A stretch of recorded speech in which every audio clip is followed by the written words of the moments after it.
saluons au nom de Jésus-Christ de Nazareth, quelle que soit l'heure où vous nous suivez, le matin, le soir, à midi. C'est une nouvelle dimension aujourd'hui à l'église Compassion. Nous avons toujours été une église qui présentions la parole, l'enseignement, et Dieu parmi nous fait des très très grandes choses. Le Seigneur nous a mis à cœur maintenant d'ouvrir une porte afin que le monde voie ce que le Seigneur fait parmi nous. Ce qui fait que vous allez voir désormais, en plus de nos émissions d'enseignement, de séminaires, des émissions de témoignages qu'on appelle temps des témoignages, parce qu'il y aura beaucoup de témoignages. Aujourd'hui, au premier numéro, je reçois un merveilleux couple qui va se présenter. Ils vont nous dire qu'est-ce qu'ils ont vécu de la part de Dieu. Nous n'aurons que 20 minutes avec eux, mais ce sera suffisant pour que Dieu bouleverse vos vies. Suivez. Je vous salue au nom de Jésus-Christ. Vous allez bien? Nous allons très bien. Ok, j'aimerais que vous puissiez vous présenter aux frères et sœurs qui vous suivent. On commence par monsieur et puis madame. Nous vous écoutons. Shalom, peuple de Dieu. Bonsoir, pasteur. Je réponds au nom de Alain Moyoulou Kamanga. Je suis membre de l'église de la Compassion depuis 98. 98, ça fait maintenant... Ça fait 21 ans. 21 ans, ouais. Waouh.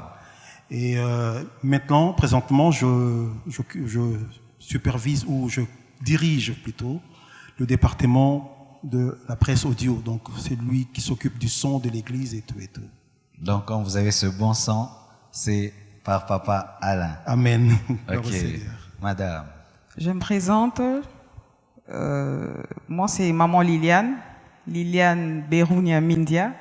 Je suis membre de l'église de la Compassion depuis 1998 également. Waouh. Voilà. Eh ben, qu'est-ce que vous avez vécu de la part de Dieu? Qu'est-ce qui fait que vous soyez là aujourd'hui? C'est tellement grand, c'est tellement merveilleux. Parfois, lorsque je pense à ça, je me demande par où commencer. Parce que les moments que nous avons vécus ont été des moments très forts. Au fait, c'est depuis 2009 qu'on est mariés. C'était précisément 10 ans. 10 ans de mariage. 10 ans de mariage. Ouais. On se mariait à la clôture des 30 matins 2009. Eh ben. Alors, au fil des années, donc après le mariage, nous avions constaté que nous avions un problème, un souci de conception. Et à plusieurs reprises, nous sommes venus vers le pasteur, nous avons parlé et le pasteur a prié pour nous, parce que là, on était à l'étranger. En Angola. Oui, en Angola. Ouais. Et à chaque fois qu'on venait en vacances ici au pays, on ne manquait pas de passer voir le pasteur et prier à ses propos. Et en tout cas, je n'aimerais pas tout finir. J'aimerais aussi que madame puisse parler. Oui. Voilà. Maman ce qu'elle a Lily. vécu. Ah oui, nous avons connu un grand combat avec un parcours en tout cas très difficile. Le Seigneur nous a fait passer par un chemin qui nous a coûté beaucoup, qui nous a vraiment affectés. Notre combat face à la stérilité n'a pas vraiment été facile. Je dirais, comme mon mari a dit, on est mariés depuis 2009. Depuis 2009 qu'on est mariés. Et au fil des années, on a constaté qu'on n'arrivait pas à procréer, à donner des enfants. Mais ça ne nous a pas empêché de nous aimer, de continuer notre vie de couple. Mais il faut dire aussi que plus les années passaient, la chose commençait à peser sur nous. Non pas parce qu'on ne s'aimait plus, mais parce qu'on commençait à subir une pression qui venait de l'extérieur. L'extérieur, famille, les amis. Ouais, les familles, surtout les familles. Vraiment, surtout en Afrique. Ouais, surtout en Afrique. En Afrique, la stérilité est vue d'un mauvais œil. Donc, c'était vraiment compliqué pour nous. Et je dirais même à un certain moment, on a commencé à céder face à ce poids qui pesait sur nous. Mais bien avant, on avait reçu les promesses de la part de Dieu En tout cas, il y en avait beaucoup. Les promesses à piluler de part et d'autre. Des prophéties. Ouais, des prophéties de la part de certains serviteurs de Dieu, des amis qu'on connaît. Et je donnerai même un exemple. Un jour, j'étais venu au culte, c'était un dimanche. Il y avait une sœur avec qui on était assis à côté, je la connaissais même pas. C'est à peine que je sais que c'est la petite sœur du frère Julien. Donc, pendant ce jour-là, le pasteur a dit qu'on prie pour une promesse que Dieu t'a donnée, qui dure et tout ça, tout ça. La sœur priait pour son propre problème. Et pendant qu'elle priait, elle m'a vu, assis avec des habits de bébé en main. Elle m'a regardé, j'avais pas ça. Elle a refermé les yeux, elle a continué à prier. Elle m'a vu avec un gros ventre, avec la même robe. Wow. Mais pourtant, je n'étais pas enceinte. Après le culte, elle a hésité, mais elle a eu le courage et elle m'en a parlé. Elle m'a dit, j'ai vu ça. Elle m'a dit certainement que le Seigneur a une bénédiction pour toi parce qu'elle ne connaissait pas mon problème. Alors le Saint-Esprit me dit, tu lui dis ton problème. J'ai dit à la sœur, effectivement, ça fait un bout de temps que je suis mariée, mais j'ai pas encore d'enfant. Elle était restée bouche bée. Donc elle était étonnée d'avoir donné une prophétie aussi exacte. Ouais. C'était juste une année avant ma conception. Wow. Et il y avait le pasteur Paulin aussi qui est passé ici. Le prophète Paulin. Le prophète Paulin qui est pas. C'était le pasteur de notre extension de Lubumbashi. Ouais. C'était lors d'un culte un culte de miracle. Soirée de gloire. Soirée de gloire, voilà. Moi, je n'étais pas là, mon mari était présent, il est venu à la maison, il m'a rapporté, il a dit que le Seigneur lui disait, il est en train d'entendre les cris d'un enfant dans la maison. Il y a des serviteurs, en tout cas, il y avait des gens qui parlaient, des païens même, des gens qui ne connaissaient pas Dieu. Même les païens prophétisés. Même des païens prophétisés. Et le diable, sachant cela, il a commencé à mettre le feu dans notre foyer. Et je dirais même qu'à un moment... Mais c'est ça aussi, quoi. Ouais. Un enfant qui tarde après 10 ans, est-ce que l'amour demeure? Est-ce que ça ne touche pas ça aussi? Sincèrement, il faut dire que ça dépend d'une personne ou ça dépend des couples. Mais également, ça dépend de la maturité que l'on a. Pourquoi? Parce que dans mon cas, par exemple, j'ai toujours aimé ma femme, quelles que soient les pressions des part et d'autre. Mais, vous savez, parfois, des personnes qu'on aime, des personnes avec qui on a grandi dans la famille, tantes, grandes sœurs, cousines, grands frères, des personnes que nous respectons, peuvent tenir des propos qui, en fait, qui blessent, qui blessent l'amour-propre de la personne à qui ils s'adressent. C'est ce que nous avons vécu. Beaucoup de gens ont dit n'importe quoi, donc la famille... cette femme-là, elle casse, en fait, vos assiettes se cassent à la maison alors que ça devrait être les enfants. Elle casse tout seule et puis elle mange tout l'argent seule. Elle vit le bonheur seule, elle est égoïste. Ils ont dit n'importe quoi et c'est une mauvaise femme, il faut l'abandonner. Maintenant là, ils ont changé d'avis, ils ont demandé pardon ou c'est comment? Après ça, qu'est-ce qu'ils sont venus présenter des excuses? Vous savez, pasteur, Dieu est bon. Dieu est vraiment bon. Toutes ces personnes, ils ont quand même eu le courage de nous féliciter, de bénir Dieu. Gloire à Dieu. Et on n'a pas autre choix qu'à bénir Dieu pour ce qu'il a fait. Et son œuvre, elle est originale, elle est merveilleuse. Elle est merveilleuse devant nous. Donc, nous avons eu des pressions de la famille.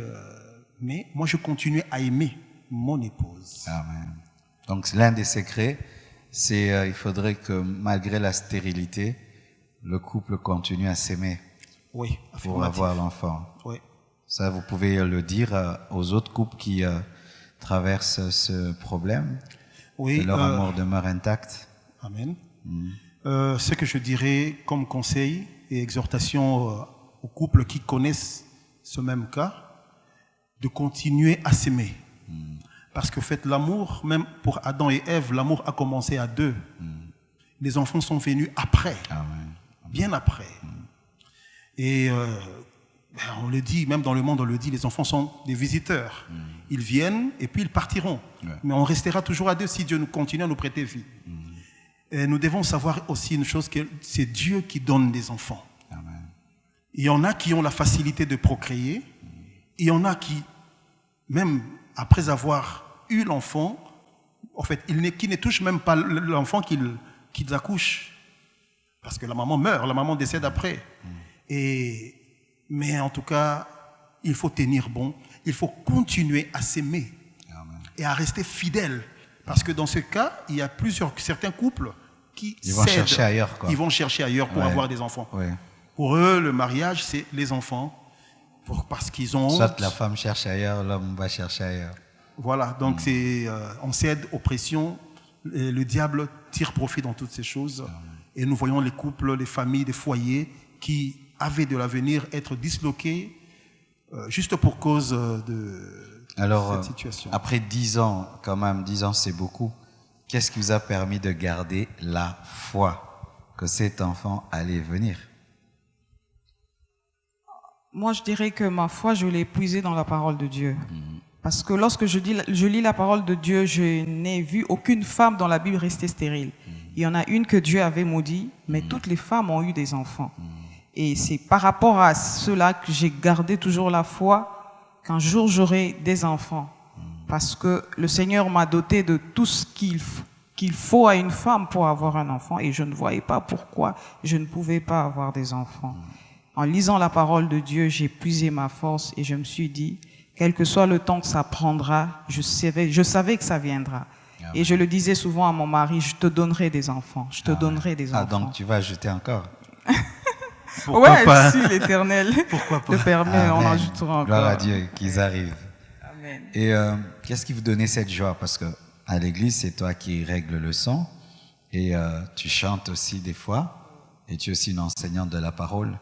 Comment arriver à transcender sa souffrance, sa blessure et continuer à être heureux, joyeux? Comment on arrive? Le parcours face à la stérilité n'est pas facile. Ce qui nous donne la force, c'est que moi personnellement, je dirais que d'abord, je ne sers pas Dieu ou je n'aime pas Dieu pour avoir des enfants. J'aime Dieu pour Dieu. Amen. Je l'aime parce qu'il est mon Dieu. Et c'est ce qui me donne la force. Si j'aimais Dieu à cause des enfants, j'allais lâcher.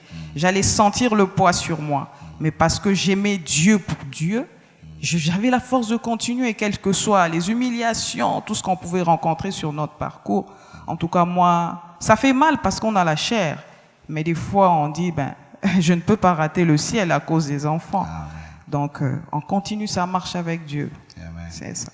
Mais papa, là aussi, tu m'as étonné parce que tu vois, tu as attendu un enfant pendant 10 ans, et le jour qu'il est né, tu étais à la réunion où on préparait la conférence, et puis dimanche, je t'ai vu. Parce qu'il y a des hommes, quand leur femme accouche, c'est comme si c'est son qui a accouché. Ils prennent un congé de maternité. Mais tu étais là. Comment tu as pu gérer tout ça? J'aime Dieu. J'aime Dieu. C'est lui qui m'a donné la capacité, ou qui nous a donné la capacité de procréer. J'ai toujours servi Dieu. J'ai toujours servi Dieu. Et ça ne m'a pas empêché de continuer à le servir, à l'aimer. Et d'ailleurs, ça m'a encore motivé. Ça m'a motivé de le servir, encore devenir fidèle envers ce Dieu qui manifeste des actes et des actions merveilleuses. Voilà. Donc, j'ai été béni dans la joie quand j'ai tenu ma fille, comme ça, le premier jour. Et je me suis dit, bon, Alain, tu dois avoir tes 2 pieds sur terre, descends. Il y a des responsabilités qui t'attendent. Donc, retourne-y et voilà, continue.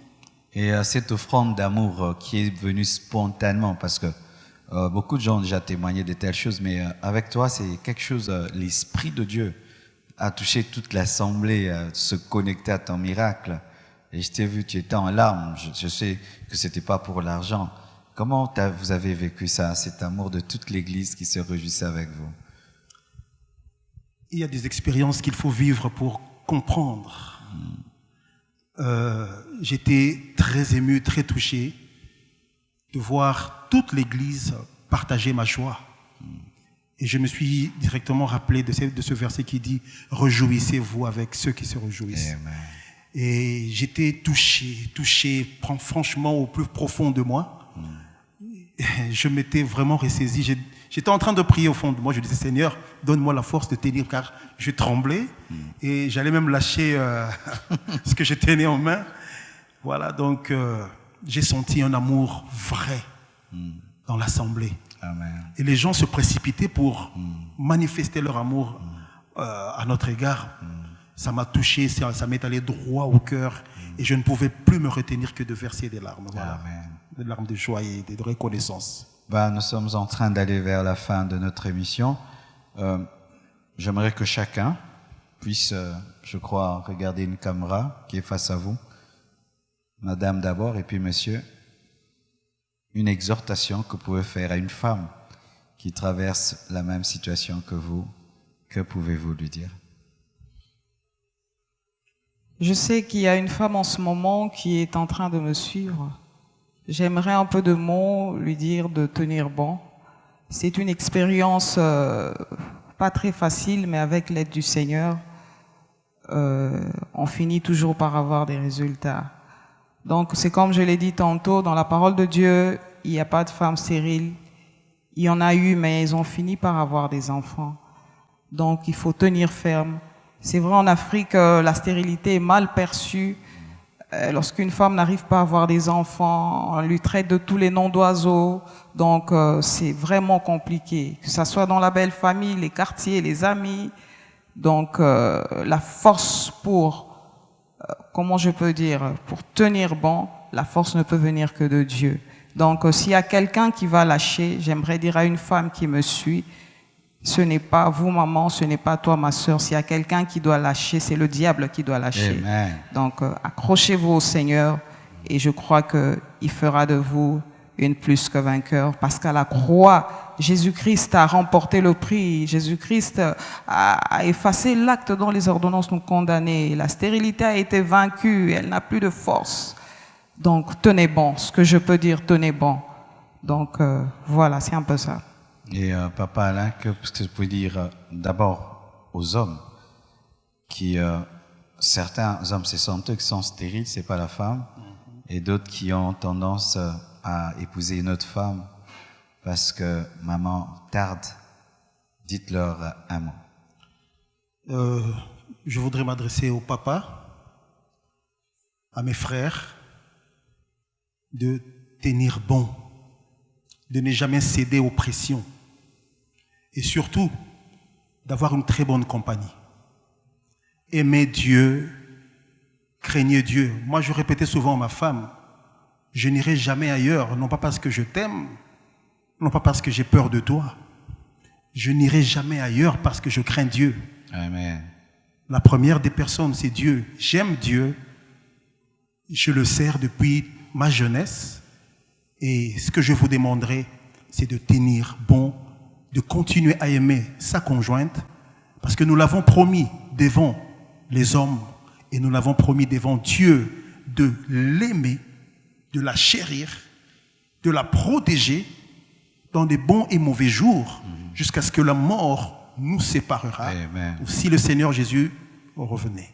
Amen. Donc, mon cher frère, ne cède jamais à la pression de la famille, de ta maman, parce que souvent les mamans pèsent sur les hommes. Soyez hommes, quittez réellement vos familles, écoutez Dieu, n'allez pas ailleurs, n'écoutez pas les hommes, parce que les hommes vous donneront des solutions des hommes, mais Dieu vous donnera une solution comme un Dieu. Parfois Dieu parle comme un homme, mais lorsqu'il agit, nous sentons la différence. Amen. Nous sentons qu'il agit comme un Dieu. Il est toujours Dieu. Tenez bon. Que ce ne soit pas vous qui lâchez, mais que ce soit le diable qui lâche. Amen. Tenez bon au nom du Seigneur Jésus-Christ. Courage. Nous, on est passé par là. Nous avons vaincu. Nous avons un témoignage. Nous vous le présentons. L'enfant est là 10 ans après. Le Seigneur est fidèle. Il est bon en tout temps.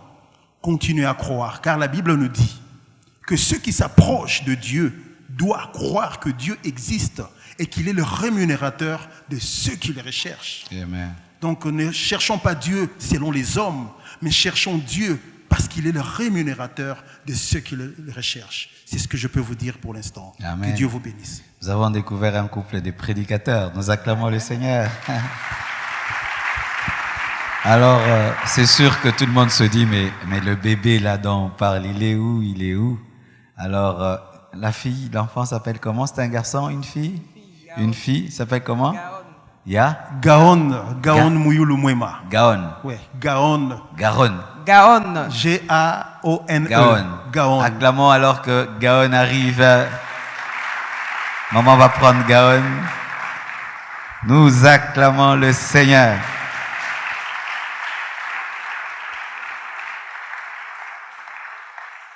Si vous permettez, pasteur, Oui. je voudrais dire un mot. Nous avions choisi ce nom de Gaon bien avant même qu'elle ne soit conçue. Zoomez bien Gaon quand même. Ceux avec qui nous sommes ensemble sur WhatsApp savent. Il y a même certains qui m'appellent déjà Gaon. Gaon. Oui. Donc, on avait choisi ce nom bien avant parce que nous avons cru en Dieu. Et les jours qui ont précédé sa conception, après avoir prié comme d'habitude, avant d'aller au lit, je me réveille, en fait, dans mon sommeil, j'entends des voix dans la maison en train de chanter. Wow. Mwema, Mwema, Mwema, Mwema, sans cesse, Mwema. Bien sûr, dans une mélodie. Et je me réveille pensant que ma femme avait laissé, parce qu'on a l'habitude de dormir avec une musique d'adoration, elle avait mis haute la voix, le volume, et je suis allé au salon pour baisser un peu. Mais je découvre que au salon, toutes les lumières étaient éteintes, et puis d'ailleurs, la musique n'était pas allumée. Et je continuais à entendre les voix comme un CD qui jouait. Et les voix étaient des voix d'hommes. Wow.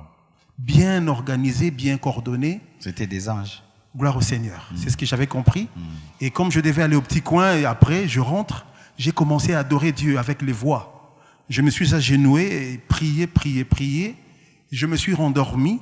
Je continuais à entendre les voix dans mon sommeil. À 6 heures, je me rappelle, je me suis réveillé. J'ai écrit, parce que je continuais à entendre, j'ai écrit l'histoire. Ça se trouve dans mon téléphone, pour ne pas oublier. Alors, j'ai écrit tout ce qui s'est passé. Et rendormi encore, à 9 heures, je me réveille, tout était parti. C'est alors que j'ai recouru au téléphone. Donc voilà, ce qui nous a poussé à la donner le nom de Mwema. Mwema. Parce que Mwema signifie voilà, bonté de Dieu. Bonté. Donc les anges adoraient Dieu à cause de sa bonté qu'il voulait manifester dans notre maison. Oh, acclamons le Seigneur. Nous allons prier pour tous ces couples stériles dans le monde qui traversent des moments difficiles. Et connectez-vous à cette onction parce que Dieu est là et il va faire dans vos vies ce qu'il a fait dans la vie du couple Moyulu. Prions. Père éternel, nous te bénissons, nous te rendons grâce pour ce miracle après 10 ans. Tu démontres que tu es le Dieu d'Abraham, le Dieu d'Isaac, le Dieu de Jacob et tu es fidèle à ta parole. Je demande, Seigneur, que tu visites tous les couples stériles dans le monde entier et que demain, ils viennent ici, dans cette émission, tendre des témoignages pour dire qu'au travers même d'une émission télévisée, un miracle a commencé. Recevez des miracles dans vos maisons, recevez des miracles dans vos couples et que Dieu vous visite. Je chasse l'esprit de stérilité au nom de Jésus-Christ et que Dieu condamne et confonde tous ceux qui se sont moqués de vous. J'ai ainsi prié. Vous êtes bénis, vous êtes féconds au nom de Jésus-Christ.